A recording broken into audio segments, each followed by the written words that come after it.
Okay, so we're diving deep today into Stephen Covey's The Eighth Habit: From Effectiveness to Greatness. Right.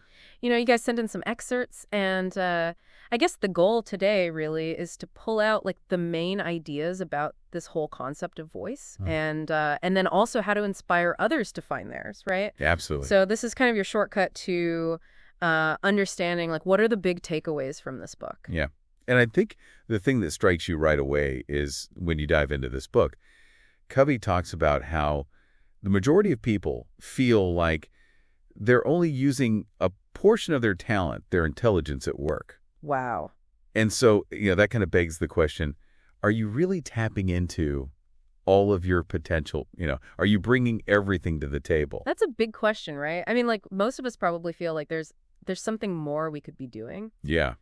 So okay, the book is kind of split up into these two big sections, which I think is helpful for us as we're going through this. Yeah. So first he talks about find your voice, and then he goes on to inspire others to find their voice. Right. Okay, so let's just jump right in. So find your I mean, the book like right away starts talking about this deep desire we have to express ourselves, to be heard, to really, It's a yearning for voice, he calls yeah. it. And what's fascinating is he ties this yearning to something that's happening right now, the rise of the Internet. And in fact, he quotes the Clue Train Manifesto. Okay. He says that all of us are finding our voices again, inside, outside. There's a conversation going on today that wasn't happening at all 5 years ago. And so this highlights just how fundamental this need to communicate and connect really is for all of us. It's so true. It's like we're hardwired for that, right? Yeah. But the internet has just given us like this huge new outlet for that to happen. Now, to understand like the challenges we face in finding that voice in today's world, Covey kind of takes us on this historical journey through time. Yeah, that's right. He draws upon Peter Drucker's idea of the 5 ages of civilization. Right. And Drucker argues that we really are not prepared for this shift into the information knowledge worker age. Yeah. So Covey outlines these 5 ages. You've got hunter and gatherer, agricultural, industrial, information knowledge worker, and then the emerging age of wisdom. Okay. But each one of these brought these huge changes. Right. And it gives you, the listener, a lens to look through to understand just how significant the change is that we're going through right now. So like imagine the hunter, right, who then has to become a farmer. Right. Totally different skill set. Completely different. Or the farmer who then is facing the industrial age, right, with the factories and all of that. That's right. And the book actually points out that each of these transitions led to like a huge change in the workforce. Massive. 90% of hunters. Right. 90% of farmers. Right. It's just... So what's that saying about today? Well, Cody's using these historical parallels to point out that we're going through a similar kind of fundamental shift right now. Okay. With the rise of knowledge work. Right. And, the way that we managed and led people in the past, a lot of that's been inherited from the industrial age. Okay. And it just doesn't work as well in an age where, knowledge and creativity are so important. Okay. So that leads us to this really important discussion, I think, about moving beyond that industrial age paradigm. Okay, so this is the part where it gets interesting, right? It's like he argues that the industrial age kind of treated people as if they were like, cogs in a machine or something. All right. Right, interchangeable parts. And he says that this leads to this downward spiral of codependency. What does that even look like in the real world? Well, when people are treated like just components of a system, they kind of stop seeing leadership as their responsibility. Yeah. It's almost like they think, well, only those in charge, only those with titles should really be taking initiative. Okay. And so you end up with people who are just waiting to be told what to do. Right. And then they either praise or blame those in charge, for the outcomes. Have you ever felt that way? Oh, yeah, like that not my job kind of mentality. Exactly. Taken to the extreme. And Covey also talks about this silent conspiracy, where it's easier to think, well, other people are the ones who need to change. Right. Right. Because it's a lot easier to point the finger than it is to look inward. Right. It's so much easier to blame than to actually look at what you could be doing differently. Absolutely. And he uses this really powerful analogy of bloodletting in the Middle Ages, right? Oh, okay. If your understanding of the problem is wrong, then doing more of it, even if you're doing it really efficiently with all the latest techniques and whatever, Right. you're still doing the wrong thing, just better. Oh. And that's kind of what he's saying can happen with the industrial age model applied to knowledge workers today. So that leads to this really important point, I think, for you, the listener, to consider. How do people respond when they feel this disconnect? Okay. And that's where they think of the spectrum of engagement comes in. Right, right. And he outlines like 6 choices that you might see in yourself or others: rebel or quit, malicious obedience, willing compliance, cheerful cooperation, heartfelt commitment, and creative excitement. Right. It makes you really think about your own reaction, like in different situations. It does. In fact, he even prompts you, the listener, to think, okay, which one of these feels most familiar to me? How do I respond when I feel like I'm being treated unfairly? Or, when there's office politics going on, or I'm not getting paid what I deserve, or whatever. Right. And it all comes down to your beliefs about human nature. Are we basically motivated by, external rewards and punishments? Yeah. Or is there something deeper going on? Okay, so that leads us to this idea that significant change often begins with individuals, right? That's right. Like that real change, that real culture change starts with one person. Yeah, Tubby really emphasizes that these real shifts, the ones that create truly great organizations, they often start with just one person deciding to do things differently, regardless of their position. Yeah. And he says that these individuals have what he calls moral authority. Okay. And it's built on a foundation of strong character, genuine competence, taking initiative, and positive energy. They kind of become these islands of excellence, he calls them. Okay.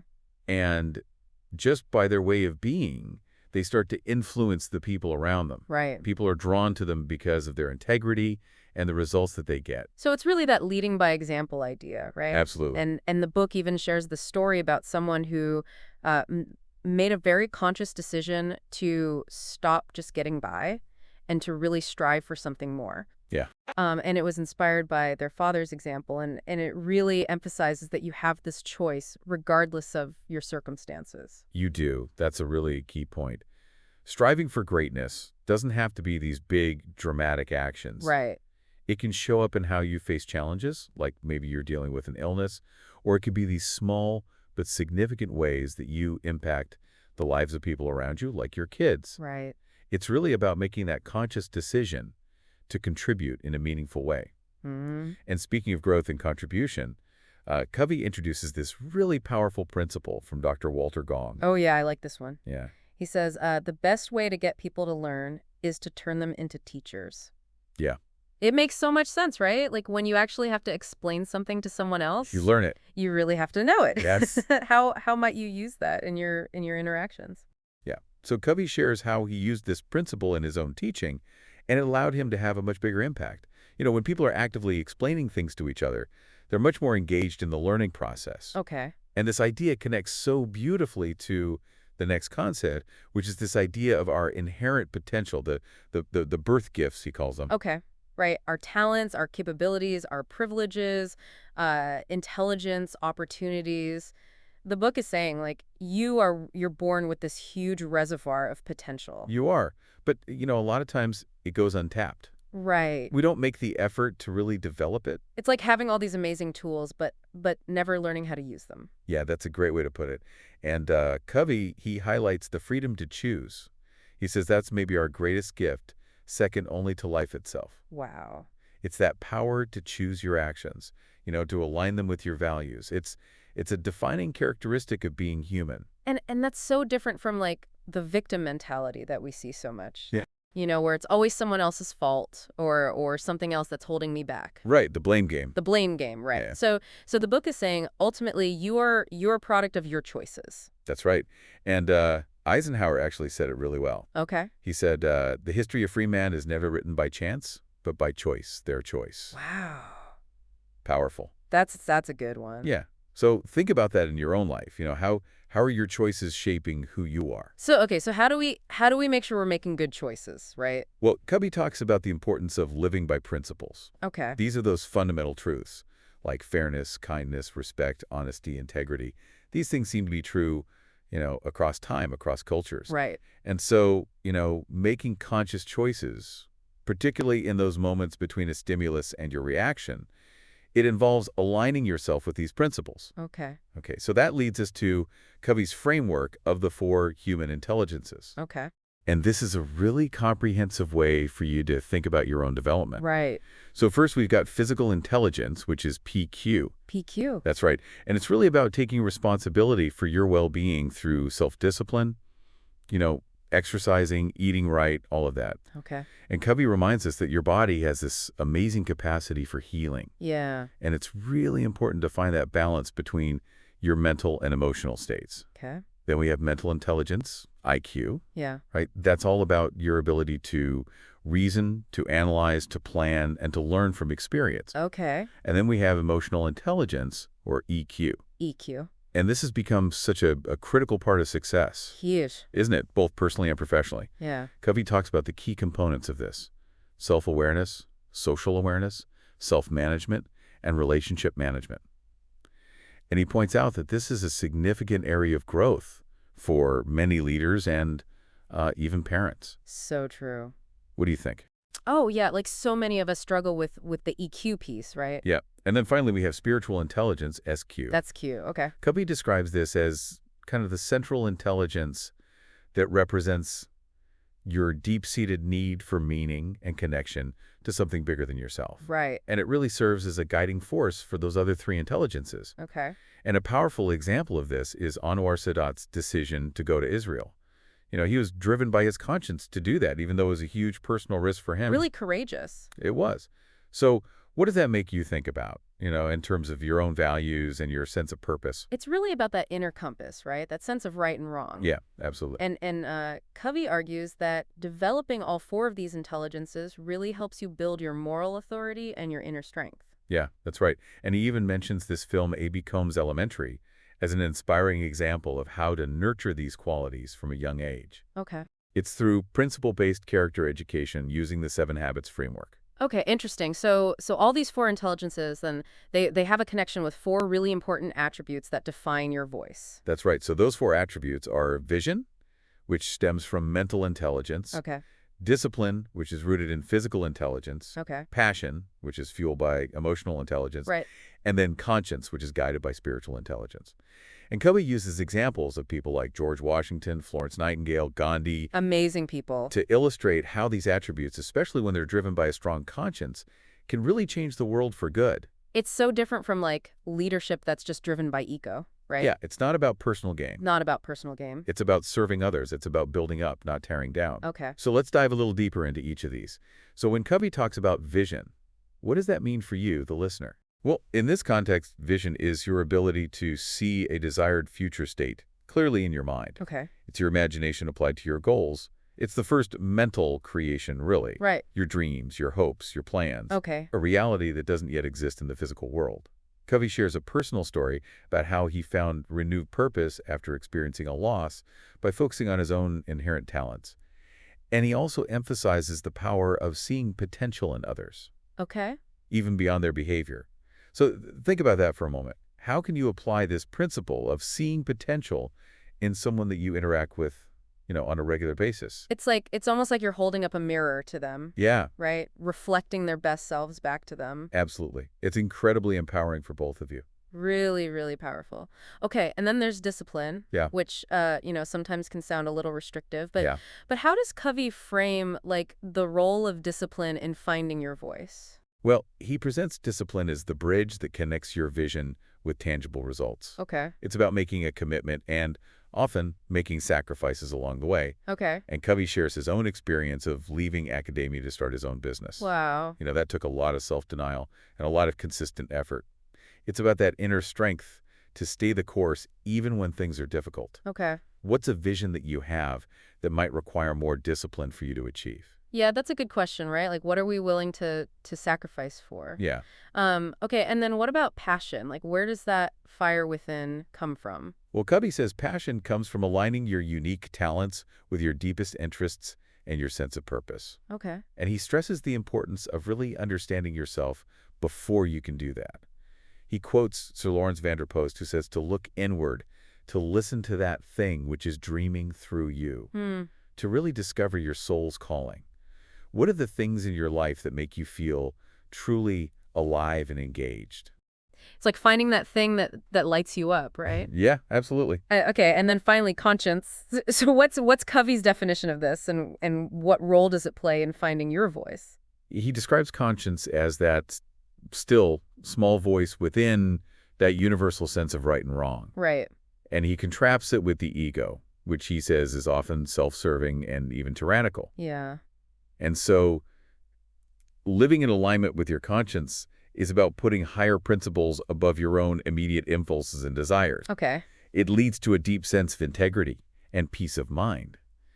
And when people disregard their conscience, that's when they start to use manipulative tactics in their relationships. Okay. So how in tune are you with your own conscience in your decision-making?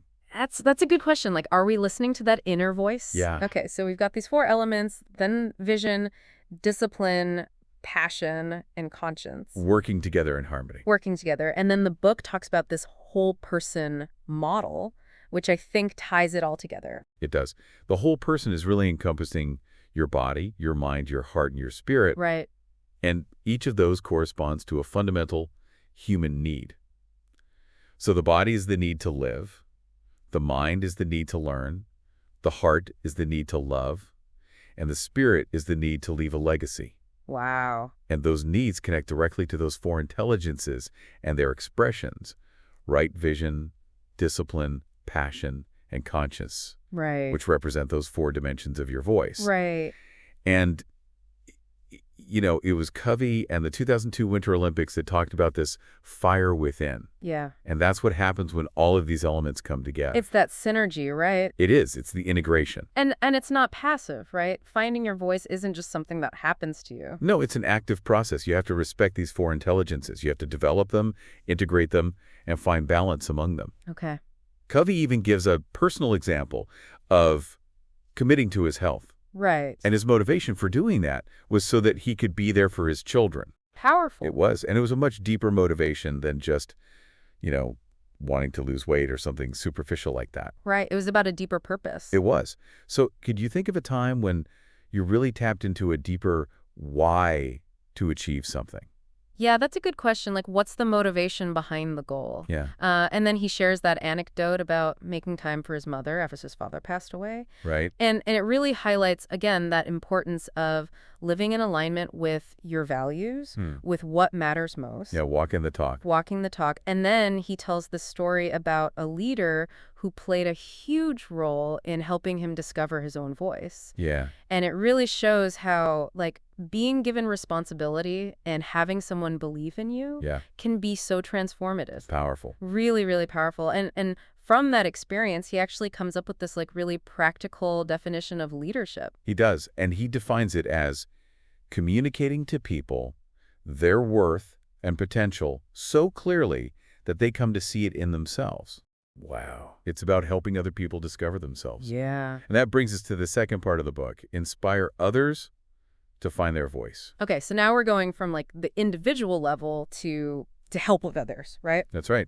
And the book starts by, like, outlining this new reality that we're all operating in. Yeah. And the challenges that come up for organizations because of this. Yeah, so this new reality is marked by, a lot more competition, the increasing importance of things like intellectual capital and social capital rather than just financial assets. Okay. You've got the rise of the independent workforce Right. and this constant state of change that Covey calls permanent whitewater. Wow. And when organizations fail to address the needs of the whole person, Okay. body, mind, heart, and spirit, it leads to these 4 chronic problems, he says. Okay. One is lack of economic results. So that's the body. Right. You've got no shared vision or values. That's the mind. Okay. No alignment or discipline. That's kind of the body politic. Okay. And then disempowerment, which is the heart and the spirit. Yeah, and you see that everywhere, right? Yeah, it's rampant. It's not just, like, theoretical. No, It shows up in the workplace, in the culture, in the way people treat each other. it does. And the data from Covey's XQ survey, it really highlights just how widespread these problems are. Yeah. Only a small percentage of people actually understand the organization's goals, let alone feel passionate about them. Right. And then even fewer feel like they have the autonomy to actually execute on them. Wow. So what's the answer? What's the solution? Well, Covey talks about the 4 roles of leadership. Okay. And those 4 roles are vision, which he calls pathfinding, Okay. discipline, or aligning, Okay. passion, which is empowering, Okay. and conference, which is modeling. Right. But importantly, these aren't roles that are reserved just for people at the top. Okay. These are roles that everyone can play within an organization. So no matter where you are in the organization, you can You can lead. you can be a leader. Okay. And while all 4 of these roles are interconnected and require constant attention, there's a natural progression. Okay. Trust, which is built on trustworthiness, Right. is really foundational. Okay. It needs to be in place before you can effectively move into those other roles that focus on helping others. Okay. So it all comes back to trust. It does. So in essence then, inspiring others to find their voice It boils down to 2 things. boils down to 2 things. Focus and execution. Okay. And focus, in this context, is modeling and pathfinding. Okay. And execution is aligning and empowering. Okay. And at the heart of it all is modeling. Yeah, modeling, which is really finding and living your own voice first. Right. That is the essence of leadership, according to Covey. Okay. And it's through your example that you build trust and demonstrate to others that they are valued and respected. When leaders consistently demonstrate, conscience-driven behavior in how they set direction, how they align resources, how they empower people, it sends a powerful message. It does. It's really about walking the talk, isn't it? It is. And then Covey introduces this concept of being a trim tab. Yeah? Which is basically like taking the initiative to expand your influence instead of feeling like a victim. That's right. So how might you apply that in your own role? Well, Covey shares this great story about these general agents who are able to influence their company's training program just by understanding the perspectives of the decision makers. Okay. And they appeal to their ethos, which is their credibility, Okay. their pathos, which is their emotions, Okay. and logos, which is the logic. Okay. Right. So it's about being strategic and really thinking about how to make an impact within your circle of influence. Okay. And he even outlines 7 levels of initiative, culminating in just doing it. Yeah, I like that. Yeah, and, that story of A Message to Garcia, that's a classic example of that highest level of initiative. Right. And then there's that story about Ben, who went above and beyond doing this analysis, and he ended up presenting it to the board of directors. Wow. It just shows how taking initiative can open up doors you didn't even know were there. Absolutely. And a key part of being an effective model is trustworthiness, Yes, which Covey says has 2 parts, character and competence. that's right. And you need both of them. Okay. He gives this really interesting medical school interview question. Okay. Would you rather have an honest but incompetent surgeon or a competent but dishonest one? Right. And the point is, you really need both. Yeah. And this idea of trustworthiness really ties back to the first 3 habits, especially making and keeping promises. Okay. And Covey also introduces the personal planning system as a tool that can help you gain focus in your life by defining your values and your vision in different areas. Have you ever used something like that? Yeah, there's so many different ways to plan and kind of track those things, right? Absolutely. But having some kind of system is important. Okay, so once you've got that trustworthiness in place, the next critical element is trust itself, especially in relationships. Yes, And the book emphasizes pretty much all work is done through relationships. it is. And without trust, communication is just incredibly hard. Yeah, Stephen Covey's son, actually, Stephen M.R. Covey, he says low trust is the great hidden tax. Ooh, Isn't that good? I like that. Yeah. So what have you seen as the impact of low trust in teams or organizations that you've been a part of? Oh man, it makes everything harder. It does. There's no flow. You're constantly second guessing people. Right. Covey shares this example of miscommunication with his wife. Yeah. And it highlights how unmet expectations can really erode trust. It can. Even in close relationships, right? That's Right. simple.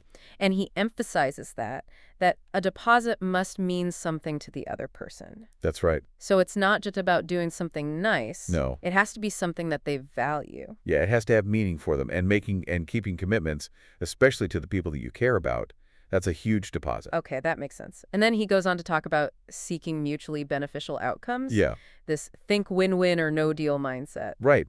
And this requires courage. It requires that abundance mentality, Okay. believing that there's enough for everyone. Okay. And it requires a willingness to, you know, really get creative and find solutions that benefit all parties. Okay. And the no deal option is so important because it gives you the freedom to walk away from agreements that aren't truly mutually beneficial. Right. And it prevents manipulation. It fosters stronger relationships. Okay. He tells a story about an association president who found peace by being honest and making a major break. Wow. It was really difficult, but it was necessary. Okay. And it just shows how important integrity is for healthy relationships. Have you ever had to invoke the no deal option? Oh, yeah. And it's hard, right?